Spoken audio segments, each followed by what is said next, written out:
Good morning, good afternoon. Thank you all for joining us today. We're going to get started shortly.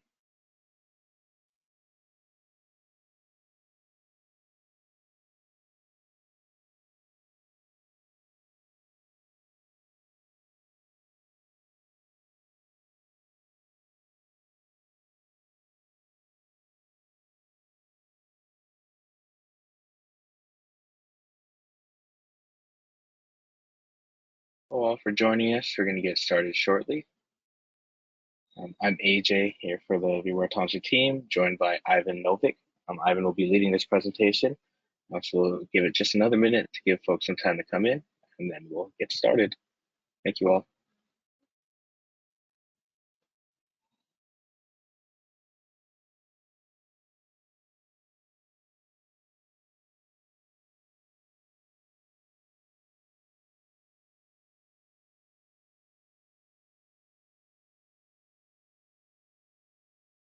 All right, let's get started. Well, once again, good morning, good afternoon, and good evening from wherever you're watching around the world. Thank you for joining us in today's VMware Tanzu webinar. Today I'm joined by Ivan Novick, but before we bring him in, I do want to just go over some housekeeping items. We'd love to keep this as interactive as possible, so if you have any questions, use the Q&A tab somewhere there on your screen to ask us questions. We'll answer all of your questions live. And if you have any comments, let us know. We do use a lot of the comments that you have left us in the past to cater the webinars that we do in the future. So thank you all for joining us today. I'll hand this off to today's speaker, Ivan. Off to you, Ivan. Thanks, AJ. How's my sound check? Can you hear me all right? Perfectly, loud and clear. All right, great. So today is a very exciting topic. We're going to talk about geography and geospatial data and how that can be used in your business or in your enterprise from a perspective of analytics. This is a feature set that comes with the Tanzu Greenplum and Tanzu Postgres products, but we're also going to touch on some future offerings in our roadmap. So just let you know about that. So what is a geographical information system and how is it tied or connected to the concept of SQL?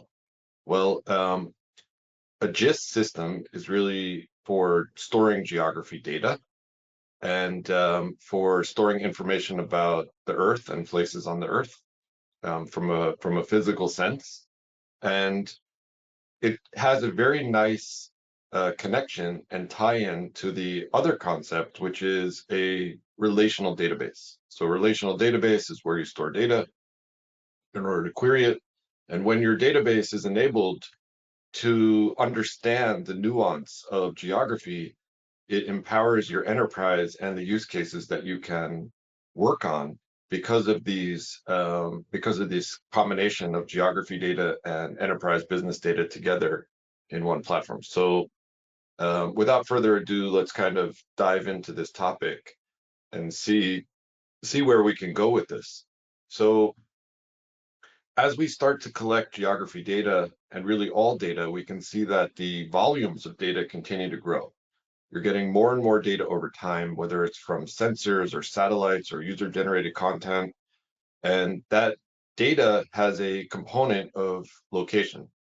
And those locations have relevancy to enterprise or business use cases that can be tier one mission use cases, and that the complexity of the relationship between the locations and the activities and the work that's being done are continuing to grow, and we need to be able to understand this data and use this data to take action and to enhance our decision through decision support systems. So bringing all this information together, both the geography data and other enterprise data into one location, allows us to have an information system or a decision support system that we can use to make new applications and new outcomes.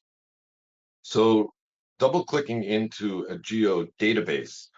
When we think of a database, everybody's familiar with Excel. Excel has a spreadsheet that has columns and rows.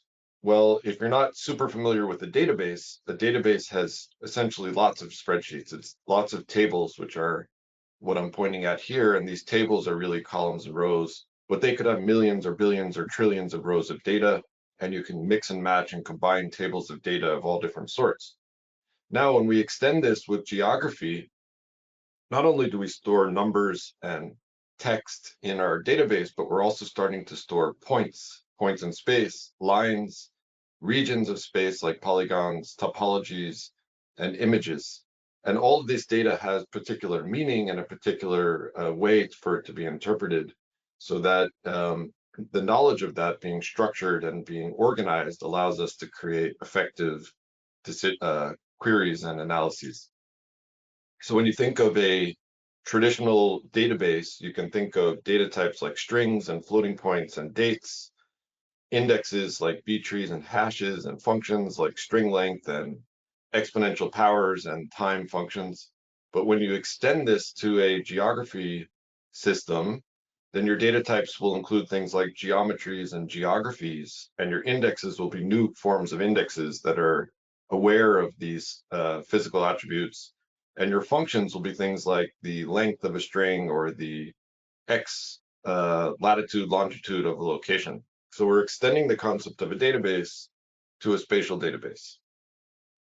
So real world use cases for geospatial storage and analysis could range from managing taxis, airplanes, shoppers in a mall or a store as they walk through the location, cell phones from the perspective of coverage and users and towers, customers and their location relative to retail outlets, military logistics, parcel delivery, oil and gas discovery, insurance claims, agricultural assets, all different things which touch on the real world will frequently have a aspect of geographic location and can be leveraged. Now, when those data sets are a point in time, you may have a point in time, for example, let's say a ride sharing application with 500,000 cars and 500,000 riders to the car or passengers, which makes for 1,000,000 rows of data, and you can store their locations in a database. But when you start thinking, well, I want to store every car and every rider's location for the last 15 minutes for the last 15 years, well, now you've just multiplied out those data points. You've said every 15 minutes for 15 years, that's going to be thousands of data points per car and per passenger, which ends up putting you into billions of rows of data. And that's where the historical aspect of big data really blows out the scale and requires a geospatial database, really from the perspective of a big data warehouse or a system that knows how to manage billions and trillions of rows of data. Now, there are dedicated geospatial systems out there which are not per se databases. They're just systems. Those just systems then have geography function. But when you look at a system and say it's a data warehouse or an analytical platform that also has geospatial understanding and capability, now what we're able to do is to bring together multiple use cases to create real world applications. So when you say I've got geography data, that's great. But when you combine that with the ability to query the data through SQL, to be able to filter, group, aggregate the data, and when you combine it with the ability to link it to either text or to a graph or to do machine learning with that, now you've built a robust multifunction system, which is geospatial aware. And that's why I'm separating or distinguishing between a Postgres or a Greenplum database versus a dedicated GIS system, because it's a multi-featured or multifaceted data platform that can understand and integrate geospatial data with other kinds of analyses and applications. So again, looking at the example case here, if we had a ride sharing application, you can see not only would we want to store the location of drivers and riders to improve the user experience and to improve our decision support, but we might want to connect that to the history of the dollar amount of the ride and the comments posted by the user or the user preferences or the rating of the ride, and link their rating to the path that they took on space. So the point here is that it's not geography on its own. It's geography when combined with other forms of data.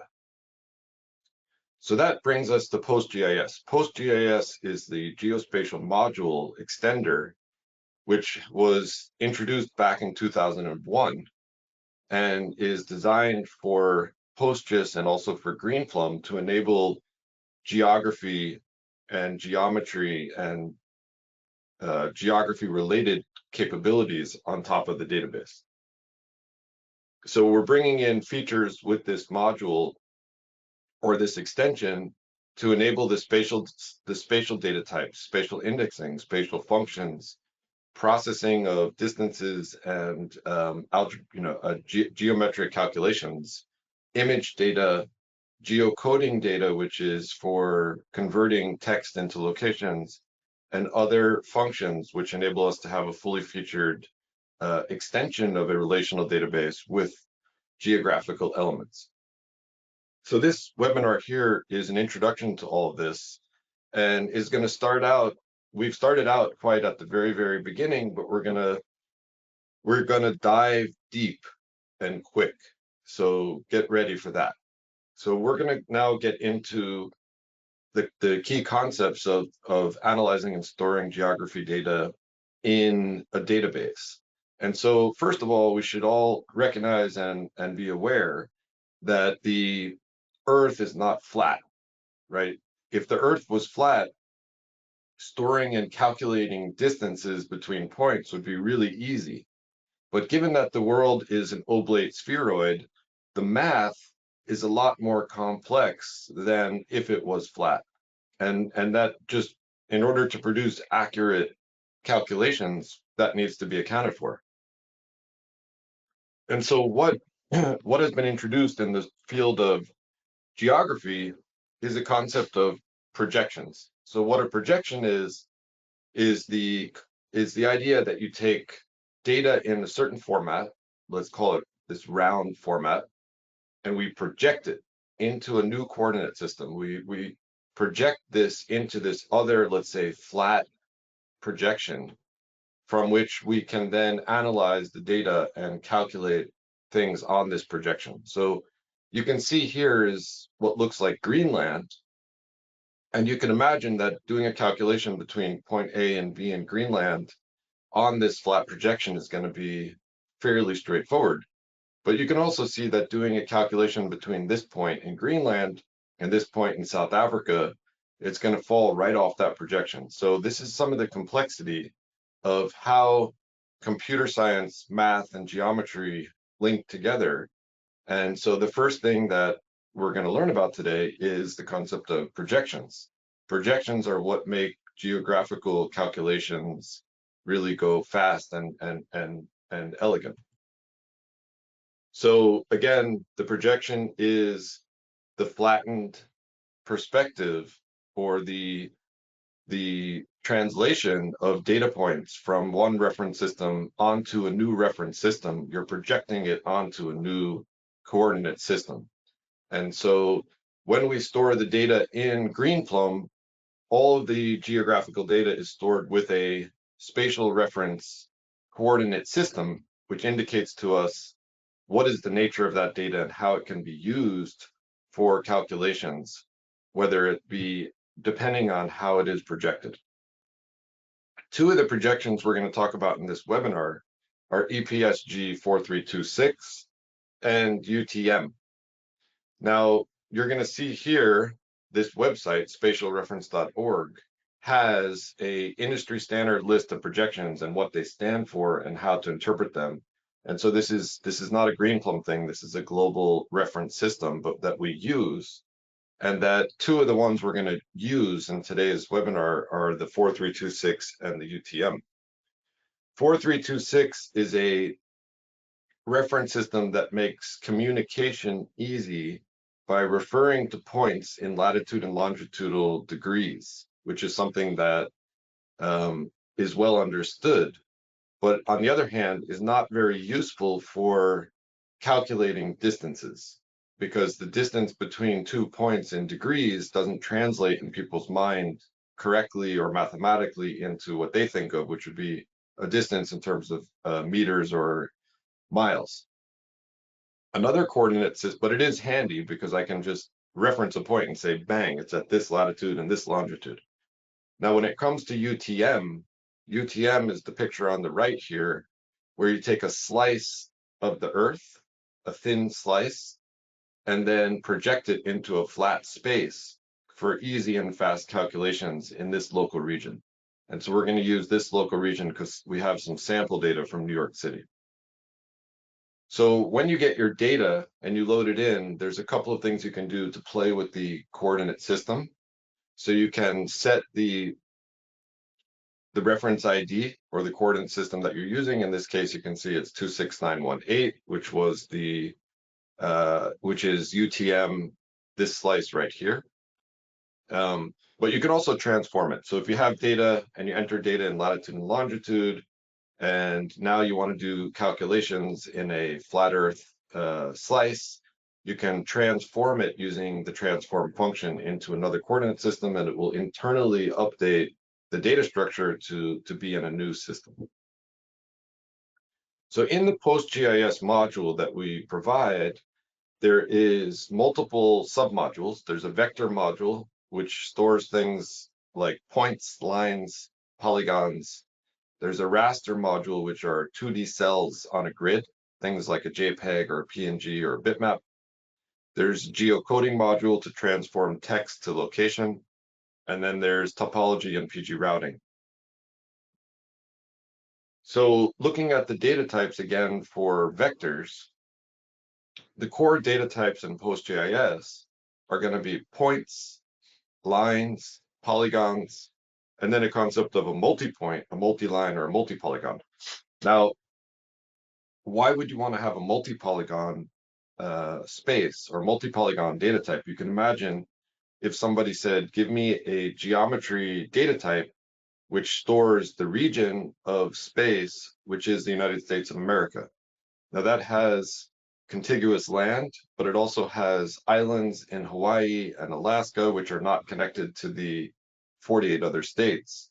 And so a multi-polygon would allow you to create a geometry which references all of that in one geometry. Now, I've emphasized already this concept of round versus flat. And when you look at the Greenplum or Postgres system, I'll just say Greenplum for now, but this is all applicable to Greenplum and Postgres. When we look at the data types, we have geometry data types and we have geography data types. And the geometry data types are used in the context of a flat projection. And the geography data type is used in the context of a true Earth complexity of round Earth.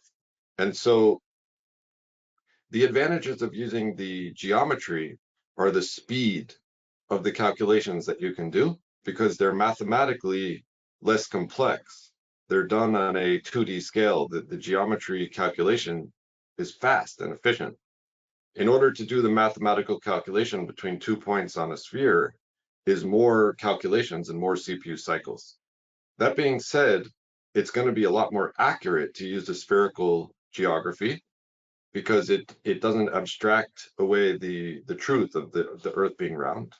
And so the advantage of a geography data type is its accuracy and the simplicity of pointing to real points in space, with the disadvantage being that it's slower to do the calculations. And you can switch and swap between these, doing transformations between them.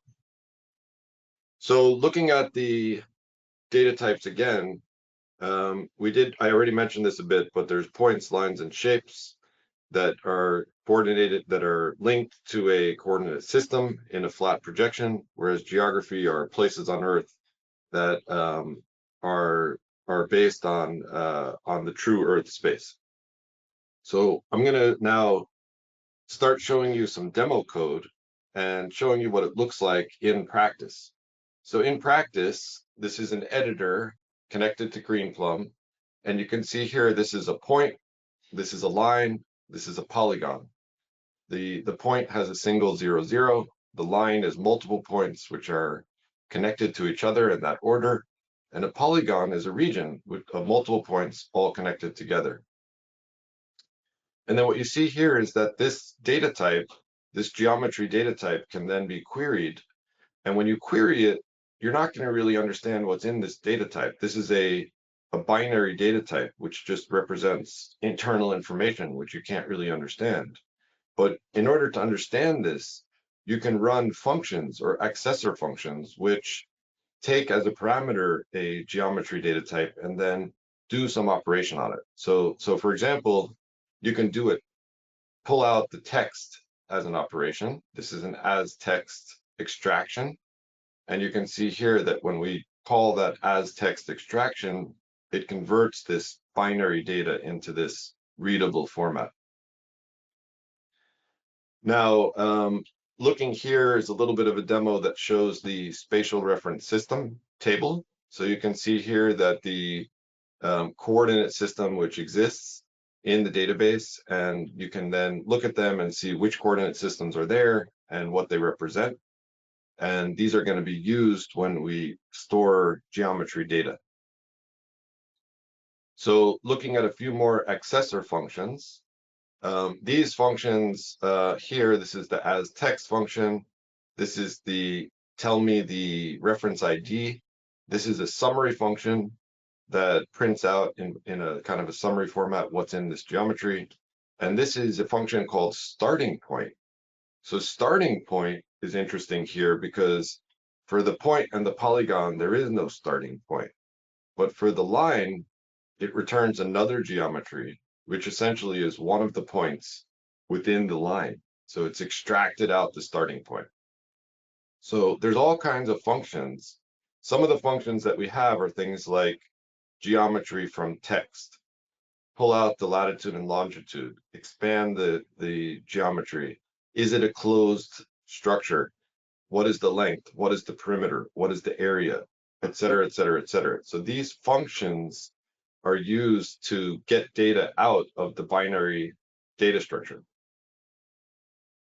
Now, going forward here, we can see a few more examples of points, lines, polygons, and collections of points and polygons. And these are a way to insert data in, and then a way to get the data out and to display it on the output of a query with the text output. So again, not all locations are contiguous on the Earth. Some of the locations have gaps. So this geography location is a multi-polygon representing this city, and this multi-polygon has gaps and is represented here.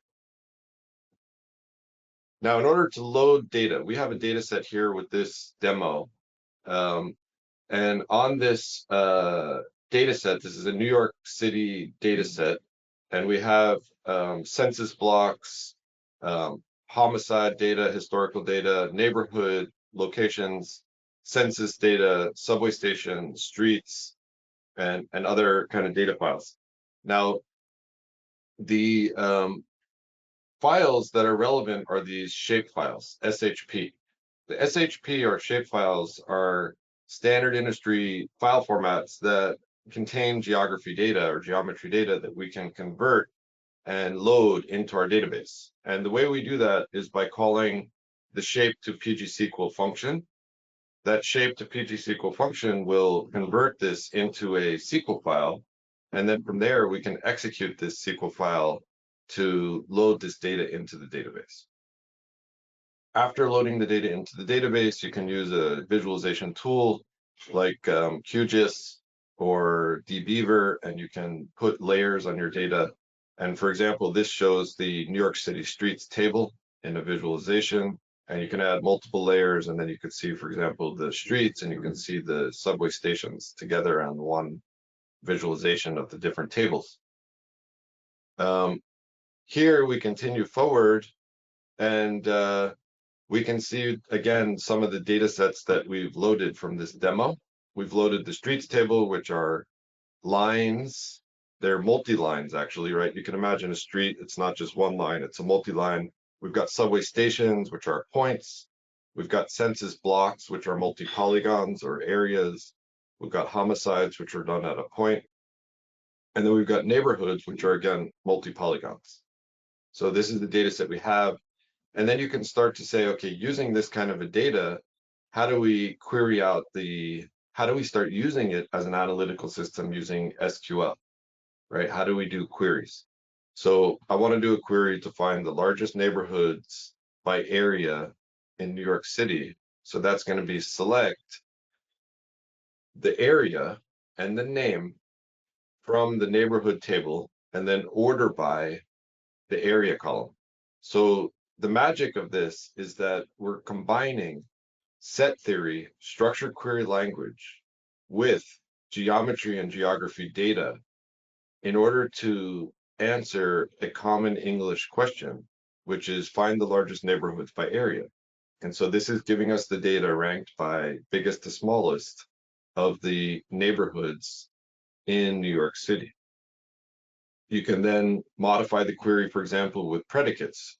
We can say where and filter out. So whereas this was showing all the boroughs, here now I've said where borough name is Manhattan. So that's an additional predicate filter to eliminate some of the rows of the data and then swap the ordering to be from small to big.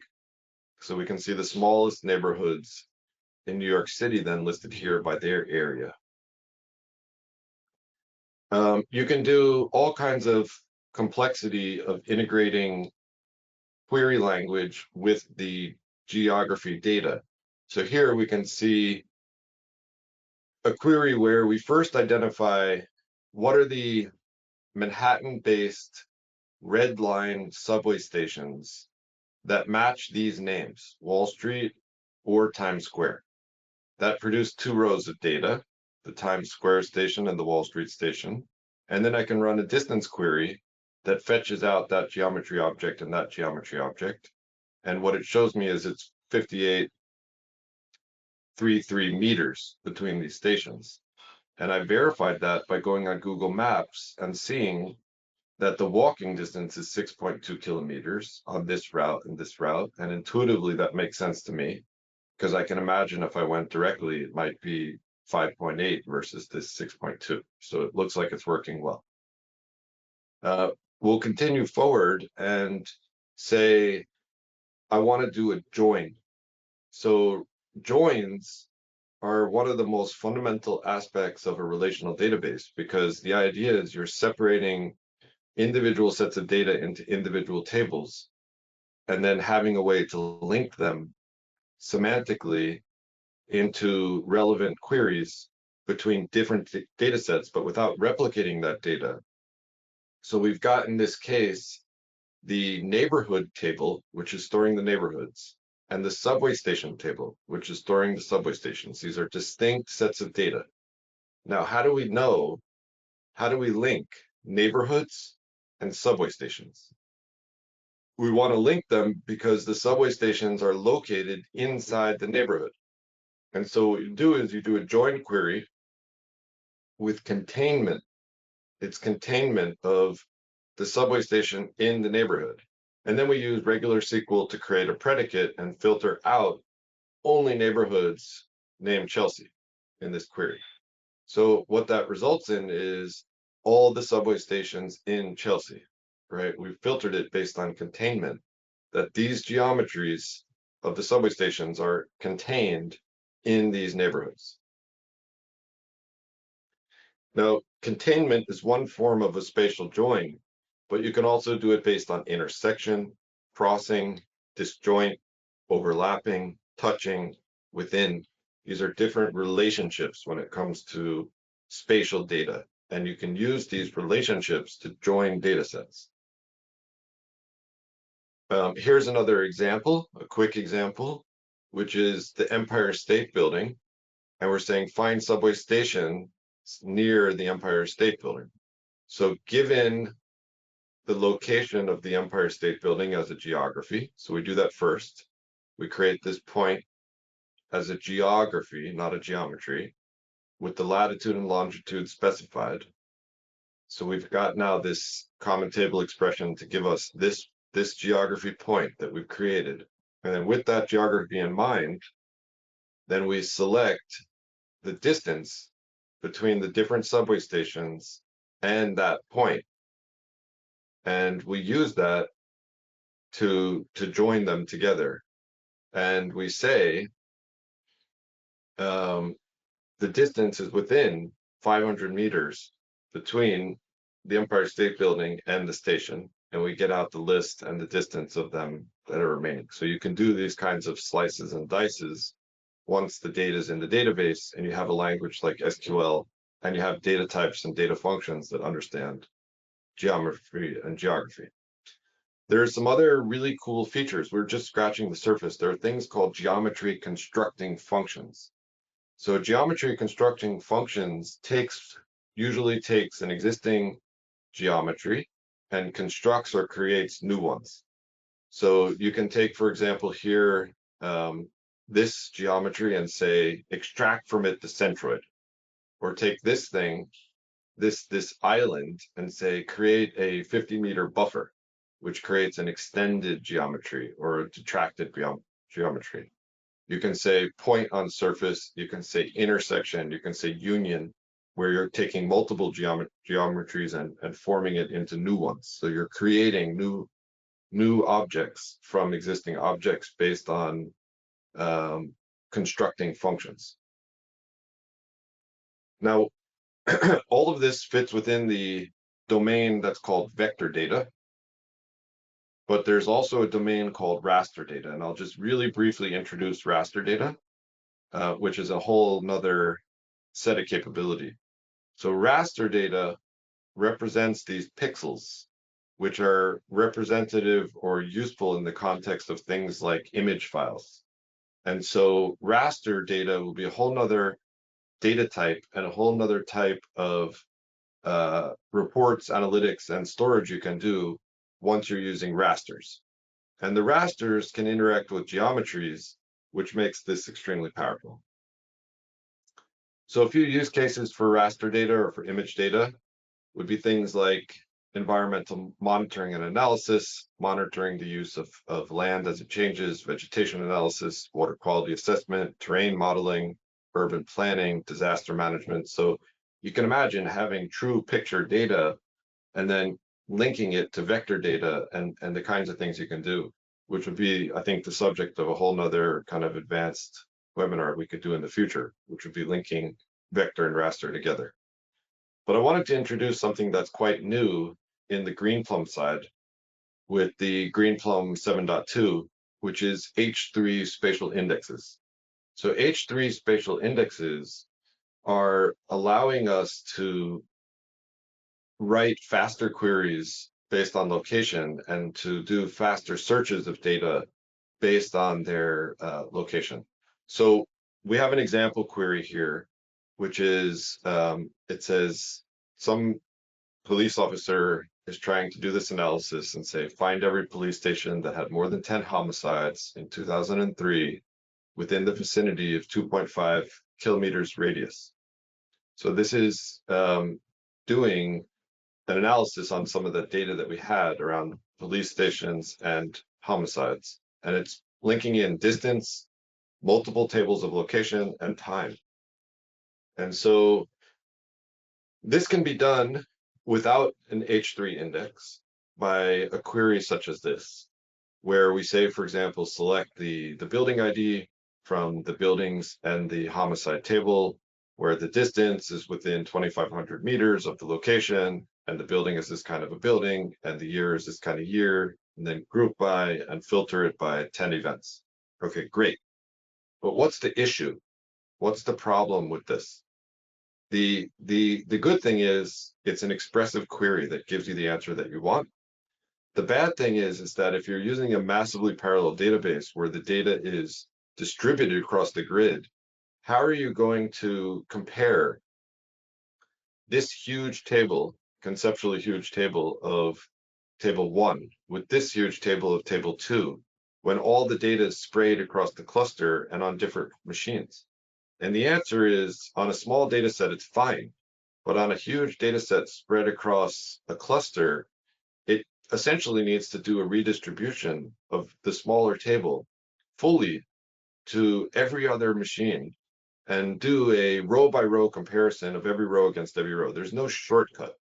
And with big data, we always want a shortcut, right? You're always looking for a way to algorithmically change the use case to be algorithmically a different order of magnitude, which is what turns 1 hour or 1 day or 1 year calculations into 1 minute or 1 second calculations. So what the H3 spatial index does is it provides a hexagonal index framework for storing data and indexing data in geography. It's a hexagonal, you can see here, model, which allows us to grid this data down and to zoom in on what we're looking for quickly. So why a hexagon? We're going to get into why a hexagon, but the idea is, the motivation here is that if I'm looking for a data point, which is within, let's say, a meter or a mile of another data point, yes, of course, I can compare all of the points. But if I can eliminate data that's not even in the same grid, let's say I know it's in this grid and this grid, why should I even compare? It's not in the same grid. The problem comes when you're in adjoining grids, because you could still be super close, but just be in a different grid. And that makes for a challenge when it comes to geography questions. So the idea with these hexagons is to create layers of these hexagons which represent the nearest neighbors so that you can eliminate your search space down to your grid and the nearby grids or hexagons. And why a hexagon? The hexagon has some unique properties. The unique property that I'm going to refer to here, you can notice the center point of this hexagon is the same distance to the center point of every other hexagon next to it. Whereas if I went with a triangle or a square, you can see the distance to the nearby grids are different depending on where it is. It's not symmetric, right? And so actually hexagons are the coolest, most symmetric shape to use for this type of an indexing. And that's why we use hexagons.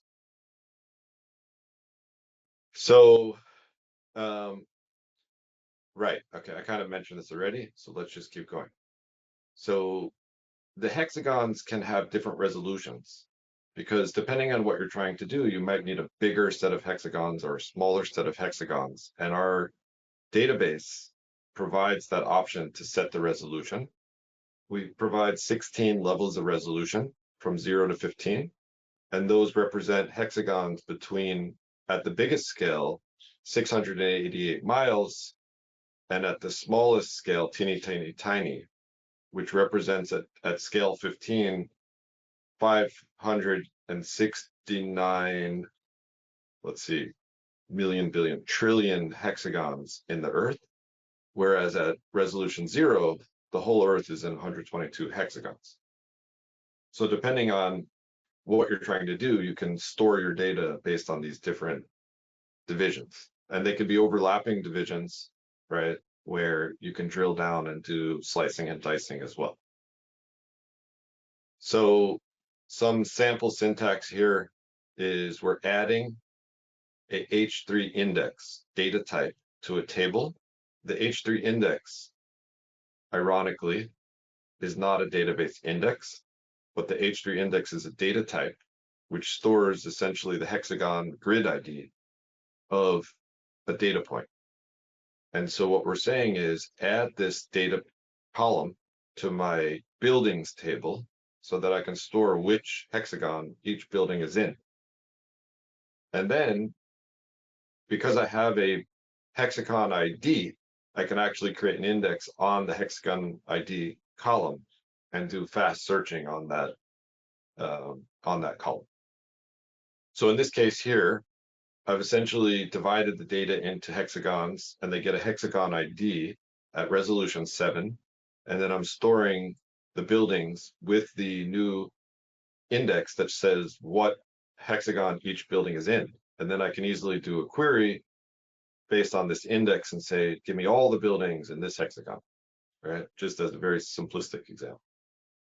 Now, a more complex example here, I'm saying in this query, find out the grids where homicides existed from the year 2003, and then find the police station buildings whose centroid is located within one of those grids, and then select the police stations, filter them out with the ones that are within 2.5 kilometers from the location. Now, what I did not have to do is do this 2.5 kilometer location for every row of both tables. I've already filtered it based on only the things in my relevant grids or my relevant hexagons, and then do the group by. And you can see that with Greenplum, this results in some redistribution, which is better than a broadcast. And really the goal here is to eliminate full motion of the data and full copying so that we're not comparing every row against every row. But if you had 500, let's say at 1,000 hexagons, let's say we're only looking at 8 hexagons, which is 8 out of 1,000 data sections compared to 1,000 out of 1,000, which gives you 100 times speed improvement than not using this kind of an index. Okay, so that's the new hexagons, and we have one more new feature in Greenplum for 7.2, which is the 3D city data types. 3D city data types was requested to us from some government agencies in a country, which I won't name right now, but it's a very interesting feature. And it allows us to store rich information about cities based on a industry standard schema and import data which has been generated by outside parties who've generated data in this format. So everything is organized in this data model and we can start using it by just loading the data. So the city GML is a common information model that encodes all this rich information, and then we're going to ingest that data into a database format and use it for querying in Greenplum. So what type of data does this have? It has lots of details about buildings. For example, usage, construction, demolition year, roof type, streets and railways, what's the cover type, what's the width, what's the traffic direction, what's the speed limit, what are the species of trees, the height of the trees, what are the rivers, lakes, and ponds, what is their quality, what is their usage. So all kinds of rich information about a city is available and stored in these 3D city data models. And by ingesting that data, you can then go and use this information as part of your analytics. So an example usage of 3D City DB. Okay, determine the potential for solar panel installations on the different rooftops of the buildings in a specific city. So this becomes a straightforward SQL query. Personally, I would write it as 3 queries and do it as step 1, step 2, step 3, because it's a lot easier for me, and I recommend for others to understand SQL when you do it in a pipeline. Step 1, step 2, step 3, use a temporary table. However, to fit it all on one screen, you can do it in a single query as well, right? By combining these different parts of the query together.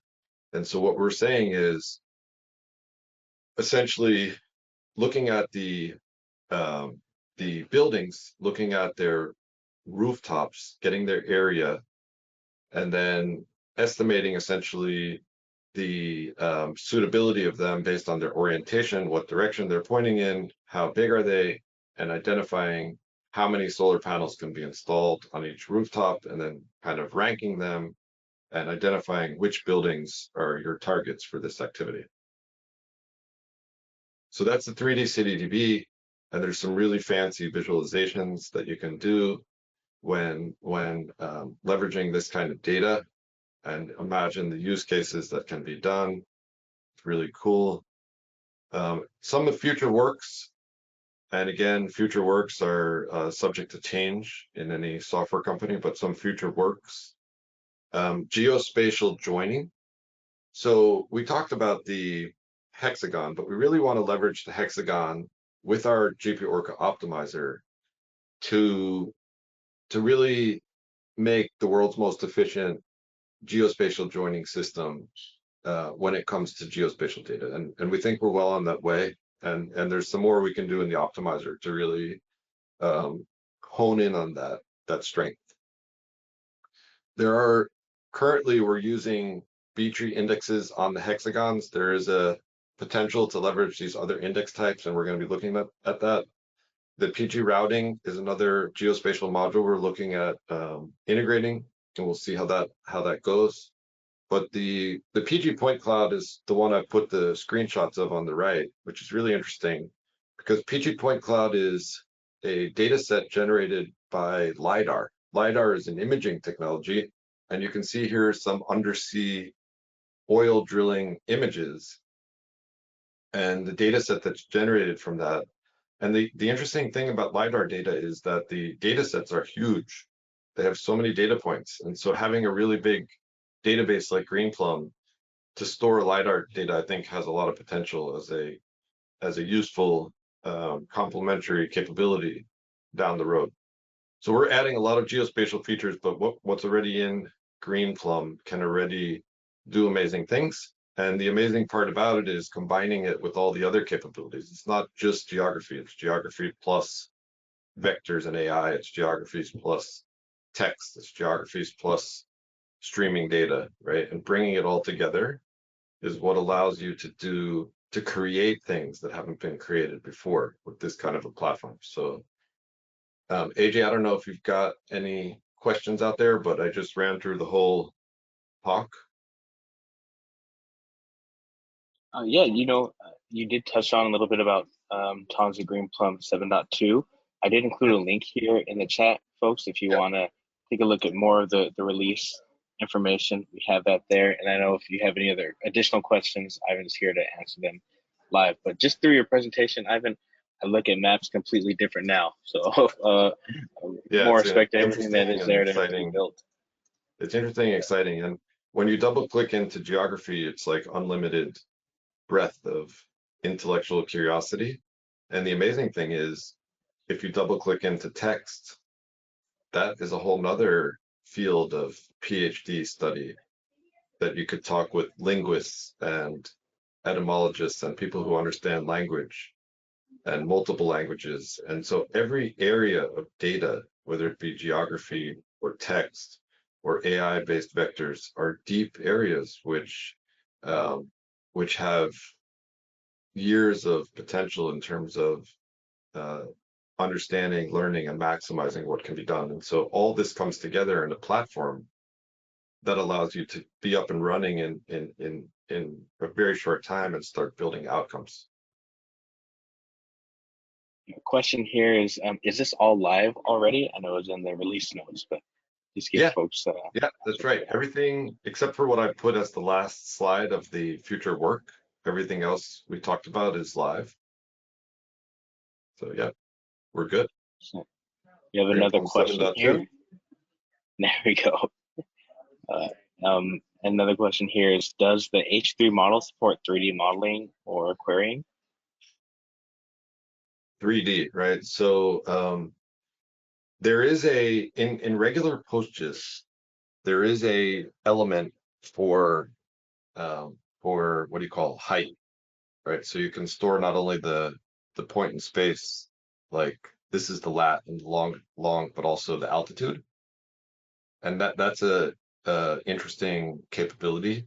The H3, I don't think talks about altitude, but it's more on the location, like up and down the Earth, but not altitude up and down. But there are other features in PostGIS that leverage that. So there's a way to do it right now. Yeah. Cool. We have another question here for you, Ivan. What levels of practical request concurrency can we support in these geospatial queries? What levels of concurrency? Yes, what levels of practical request concurrency can we support in these geospatial queries? We can support thousands of concurrent users. Um, so thousands of concurrent users is a good number for a large data system. If you're going to be having millions of users, like a web-based application, then a big data system is not suitable. You're going to need an online system like a Gemfire, which also, by the way, has geospatial capability, but you're going to need a low latency, kind of like an in-memory system for millions of concurrency. But a big data system like Greenplum handles thousands of users, within an enterprise accessing it concurrently. Great, thanks, Ivan. I'm going to put here in the chat, we did write a blog from someone who helped set up this event, Arnab, and it just shows a few more details about the release announcement for 7.2. So I'll Okay, just put this in. cool. And it looks like those are all the questions that we have today. Ivan, I don't know if you have any closing thoughts before we close out. No, I mean, I think it's all good. There's good stuff here. I think there's a lot more to talk about and go deep. So I think this was a good, really a good introduction for geospatial, but I think there's a lot more to kind of share and for me to learn myself to be able to kind of really double click into advanced capabilities and what can be done. So I look forward over time to doing more sessions and showing deeper dives of the part of the possible. We'll be happy to have you back on anytime, Ivan, Thanks. to present on anything. But I do want to just say a special thank you to you, Ivan, to Arnab, who helped set this up, and everyone who's here in attendance live today, those who are watching us in the future, and for everyone that asked a question. This has been recorded and will be available on demand shortly after the end of this presentation. So once again, thanks to all of you guys. Thank you, Ivan. Everyone have a great rest of the week. We hope to see you guys at our next event. Bye all. Thanks everybody. Bye bye.